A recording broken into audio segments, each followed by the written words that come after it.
Hey everybody, this is Jason Hires. This is another edition of My Essential Albums.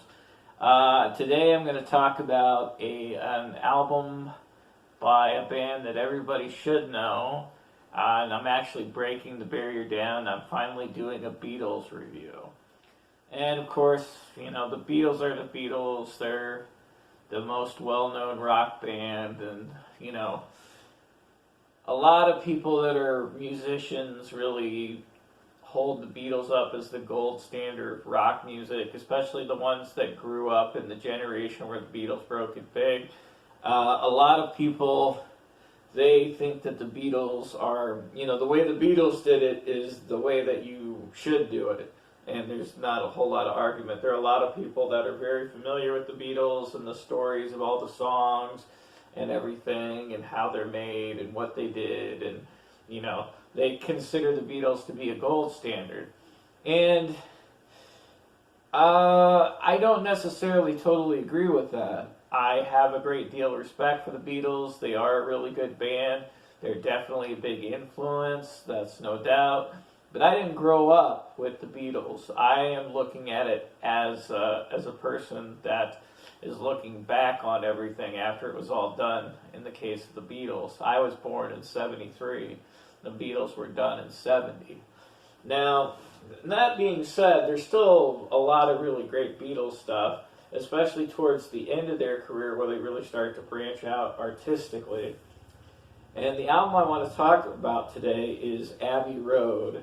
And I'll try to make it so you guys can see it. It's one of the most iconic album covers ever. If you haven't seen it before, you can find a million images of it on the internet, I promise you.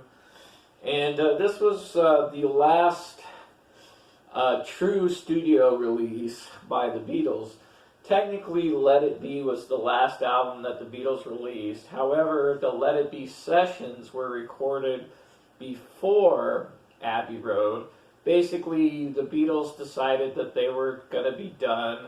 They decided to reunite together for one last album, and that's Abbey Road. So they brought in their longtime producer, George Martin, who also is a highly lionized musical figure, and for good reason. But once again, a lot of people say that, well, George Martin did it this way, so you got to do it the way George Martin did it. And I respectfully disagree a little bit. But still, great band, great album, great songs. I mean, the album starts off with Come Together, which is a classic song. Why in the world anybody ever plays that crappy Aerosmith cover instead of this one, I have no idea. Something is good. And Here Comes the Sun is beautiful. The super-medley at the end of the album, where it just has a lot of really short songs that all kind of flow into each other, is really amazing. It's one of the first things I've ever really heard like that. The Who do something that's similar to it called A Quick One. However, the studio version of that's pretty weak. Live, it was a really powerful track where they do a bunch of little songs and they segue them all together, but the studio track was not that great. So this was their last studio album. This was the last album where basically the Beatles all sat down and worked together. They didn't necessarily bring in a lot of outside musicians and things like that. So this was the swan song of the Beatles, and it definitely is one of the Beatles' best records. You know, a lot of people would say that Sgt. Pepper's is the greatest Beatles album and the greatest rock album of all time.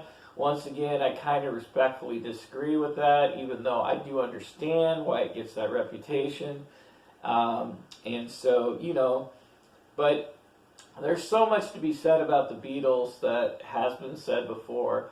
So I guess the one thing I want to talk about today, and if you notice where I'm at, I'm going to try to do a demonstration today, and I'm going to do something I have never tried before. I'm going to try to do a drumming demonstration now. So I'm going to play a little bit of Come Together, and I'm going to try to illustrate for you some of the things for one of the more underrated members of the Beatles, and that's, of course, drummer Ringo Starr. And I want to try to show you some of his characteristics of drumming, as you can see in this song. So I'm going to play a little bit of the song, I'm going to play along with it, and then I'm going to show you a little bit of it, and we'll see how this demonstration works. Now, these demonstrations, I know people like to see them, but they do get kind of hairy. So if I screw up or don't do something quite right, that's the way it's going to be, because I'm not going to sit there and do this over and over again until I get it right, because I just, you know. So, but believe me, I'll be the first to tell you if I screw it up. And so anyway, I'm going to try this. I don't own the rights to the songs. I do not monetize my YouTube channel. So do not pull me off the air. And it shouldn't happen as long as I'm up for it and say that I'm not looking to make profit on this. The big key is if I'm trying to make money on my channel, then when I'm playing along with copyrighted material, it's going to get me in trouble. But as long as I say I'm playing along with it, identify the source, and say that I'm not looking to make money on it, I should be okay.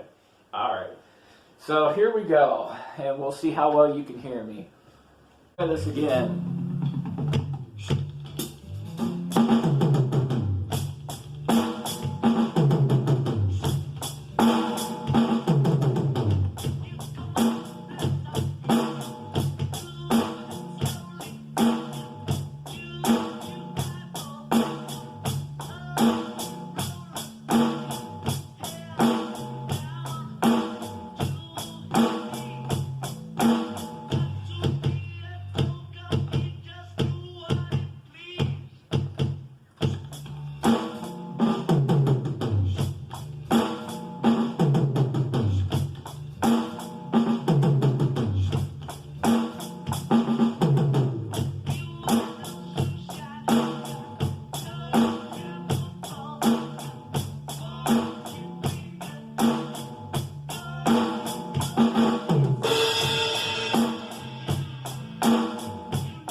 Alright, so let's talk about this little bit of a drum beat here. And I'm not going to talk about it too long. Sorry that I didn't have this all set up properly, so you got like a little bit of me screwing around. I'll probably edit that part out. But the thing about it is that Ringo usually is considered to be a really simple drummer. And for the most part he is. I mean, he's using his minimalism to really great effect, especially on this song. So the core drum beat is just a really, really simple beat, just a... And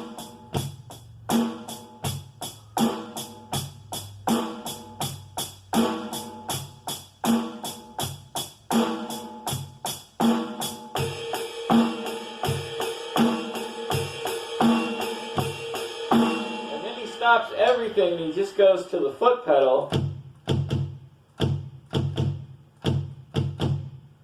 And then it's come together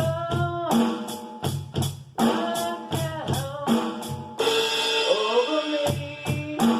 And then I love this little drum fill. It's really simple, but it's a really basic drum fill, but it really adds a lot to the song. And it's just 1, 2 on the snare, 1, 2 on one tom, 1, 2 on the other tom, and 1 on the floor tom. So it's literally do do do do do do do do.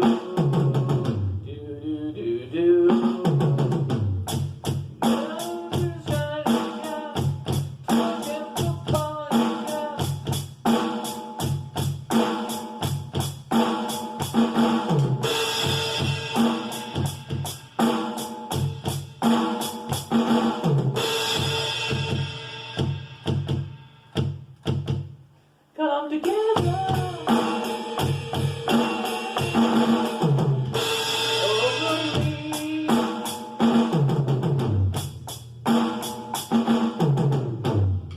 I'm still not quite doing it right as the way that he did it in the recording, but the little fills, it's really simple, but It's a really subtractive drum style. He's using really basic stuff, but there's more going on there than what it seems to be on the surface, and it really adds a lot of character to the song. So if you kind of underestimate Ringo and you think of him as a timekeeper, maybe kind of think a little bit more about it, because there's a little bit more going on there than what you think. I've been learning how to play drums, and I've been playing a lot with a lot of albums. And this particular album, Abbey Road, is one that I found myself playing with a lot because it uses a lot of different song styles, and the drums are pretty diverse in this album. So anyway, I think that's it for today. I hope you enjoyed this, and have a great one, guys.